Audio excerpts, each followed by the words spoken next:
Hey, welcome back. Following a cooling off of the company's business after the boom from the pandemic, plus a dividend cut and an overall negative market sentiment, Intel stock fell to some of the lowest levels in about a decade before having a brief recovery. Lately, Intel has been investing a lot of money in what may be a response to the rampant competition we've seen in the past years. Normally, the company can produce a free cash flow of around 15 billion per year, but in an environment like today with massive capex and low cash from operations due to the low demand, they fell into the negative. Q4 was overall a bit better, but obviously they didn't expect some incredible recovery all of a sudden, as we can see in the Q1 outlook, so the stock crashed. During last year, they had a negative free cash flow of around 11.8 billion, which is worse than 2 years ago, but they invested more than 23 billion again. Still, even with lower R&D spendings, there is a clear decrease in the company's operations, and the operating income was pretty much flat during last year. And this included 3 billion in cost savings as they planned.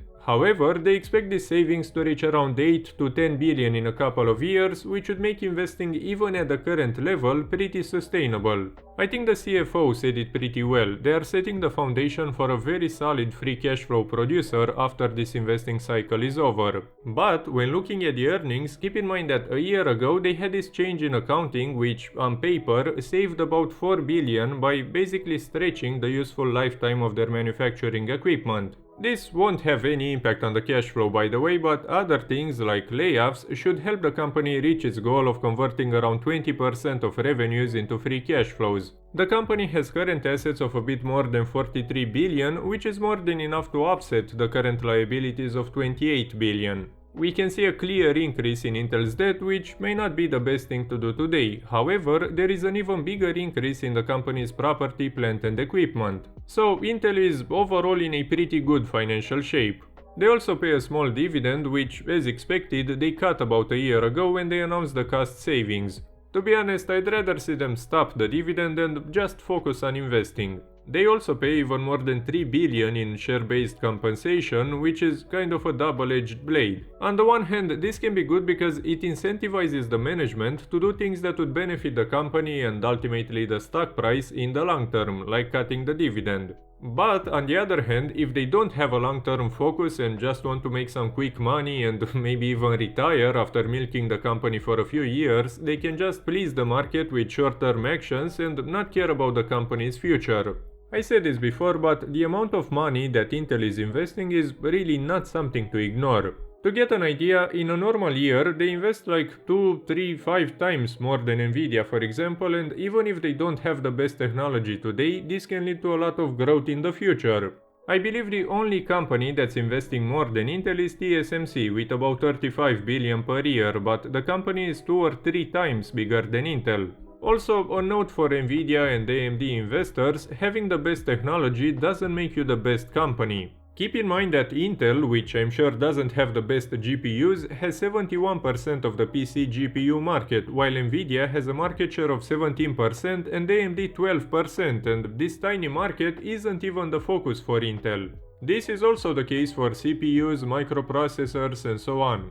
And yes, the competition has been eating some of this market share, but they still dominate in many markets, and from the looks of it, they want to take another approach rather than competing since a couple of years ago. This, which I believe is very promising, is their focus on the foundry and the whole investing in manufacturing capacity. Thanks, I guess, to the pandemic, governments and companies saw how relying on a very few sources of semiconductors can disrupt the global economy. As a solution, Intel plans to develop new factories in the US, Ireland, Germany, Poland and more, which can bring a lot of advantages for the company in the future. These factories can then be rented to fabless producers and Intel would still win instead of having to fight with them. The demand for semiconductors should probably double in the current decade, and in the long term, it's a vital commodity, and Intel would basically offer the picks and shovels needed in the industry.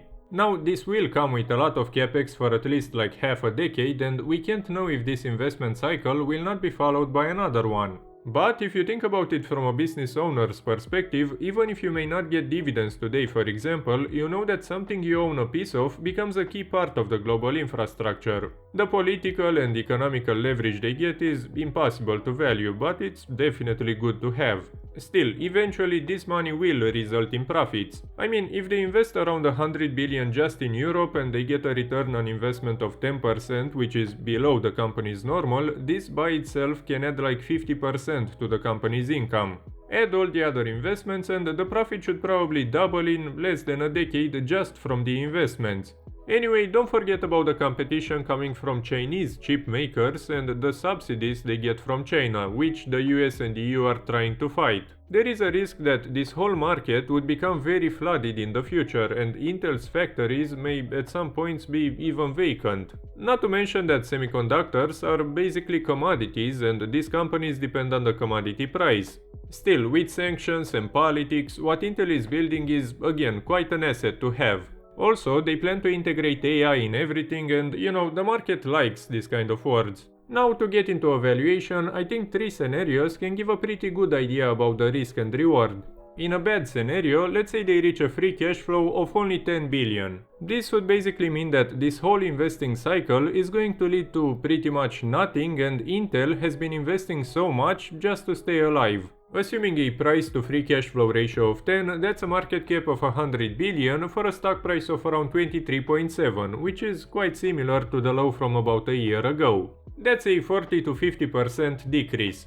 Now, in a neutral scenario, let's say they get back to 20 billion, which is basically the current cash flow minus the investments plus 8 to 10 billion in cost savings. Either that or they don't save that much, but the investments pay out a bit. For a ratio of 15, that's a market cap of 300 billion for a stock price of around 71. That would be a profit of around 60% plus the dividends. Now, in a positive scenario where they manage to save around 10 billion and the investments pay up but not that much, they could reach a free cash flow of maybe even 40 billion. If that happens, they would afford to quadruple, quintuple, whatever the dividend plus massive buybacks, so we can expect the market to show Intel some love. For a ratio of only 20, that's a market cap of 800 billion, which is around half of Nvidia by the way, meaning a stock price of 150. That's a profit of around 250% plus dividends and buybacks.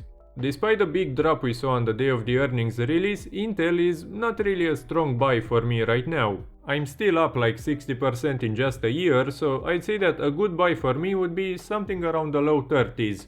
But this depends on my risk-reward preference and I already have a position in Intel that I'm relatively happy with. This isn't far from the current price, so who knows, maybe we'll get there in a month or even less. Now, this is a very rapidly developing industry, so trying to estimate something more than, let's say, 5 years in advance is probably meaningless. In general, actually, make sure you don't fully rely on the numbers you get from any financial model. Overall, Intel is a solid company that's currently going through a massive investing cycle. The financials are good, they don't have a lot of debt, and even before this investing cycle, they were able to produce a lot of money. I believe there is a ton of potential and I like the direction the business is taking, but this is going to take time. To be honest, if you don't see yourself holding Intel for at least like half a decade, this might not be for you. I really don't expect to see some huge improvement in less than, a couple of years, but this should give me enough time to build the position. As always, what I cover in my videos shouldn't be enough for you to make any investment decision, so please do your own research before investing in anything. If you want to see more videos like this one, please leave a like and even a comment to help me out and make sure to subscribe. Thank you for watching and I'll see you next time.